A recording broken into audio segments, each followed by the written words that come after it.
শিক্ষার্থীরা তোমাদের আর কিছুদিন পরে কলেজ ভর্তির শুরু হয়ে যাবে এবং তোমরা অনেকেই প্রশ্ন করতেছিলে যে ভাইয়া কবে আমাদের এসএসসি পাসের মূল মার্কশিট দেওয়া হবে। তো তোমাদের ঢাকা শিক্ষা বোর্ড থেকে কবে তোমাদের এসএসসি পাসের মূল মার্কশিট দেওয়া হবে, যেটাকে আমরা একাডেমিক ট্রান্সক্রিপ্ট বলি, সেটা তোমাদের নোটিশ প্রকাশ করছে ঢাকা শিক্ষা বোর্ড থেকে। তো তোমাদের স্কুলগুলো আগামী 9 জুলাইয়ের মধ্যে সব স্কুল তোমাদের শিক্ষা বোর্ড থেকে মূল মার্কশিট নিয়ে আসবে।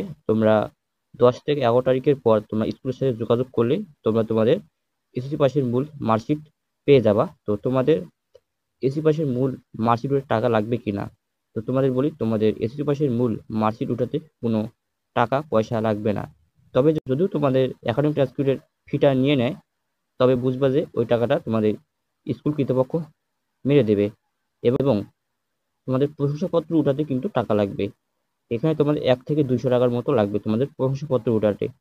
তবে তোমাদের নর্মালি তোমাদের এসএসসি পাসের মূল মার্কশিট উঠাতে তোমাদের কোনো টাকা লাগে না, কারণ তোমরা যখন এসএসসি পাসের ফর্ম ফিল আপ করো তখনই তোমাদের কিন্তু ওই ফর্ম ফিল আপের সাথে নিয়ে নেয় একাডেমিক ট্রান্সক্রিপ্ট ফি এবং তোমাদের হচ্ছে সার্টিফিকেট ফি, এগুলো নিয়ে নেয়। সেক্ষেত্রে তোমাদের যখন তোমরা মূল মার্কশিট উঠাতে যাবা এসএসসি পাসের স্কুলে, তখন কোনো টাকা লাগে না। তবে যদি কোনো স্কুলে টাকা নেয়, সেক্ষেত্রে তোমরা বুঝবে যে সেই স্কুল কর্তৃপক্ষ তোমাদের সেই টাকাটা মেরে দেবে এবং তোমরা মূল প্রবেশপত্র তোমরা যেদিনে যাবে সেদিনে তোমাদের স্কুল থেকে দিয়ে দিবে। তবে মূল প্রবেশপত্র উঠাতে তোমাদের কিন্তু টাকাটা লাগবে।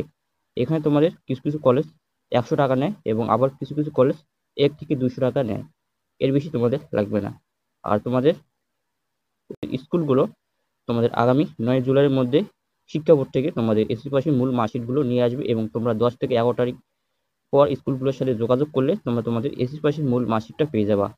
আর তোমাদের কাছে যদি ভিডিওটা ভালো লাগে অবশ্যই একটা লাইক, সাবস্ক্রাইব, কমেন্ট করো আর তোমাদের বন্ধুদের মাঝে শেয়ার করবা, যাতে তারাও দেখি ভিডিওটা উপকৃত হয়। তো দেখো, 4টা কোনো ভিডিওতে, ততক্ষণ ভালো থাকো।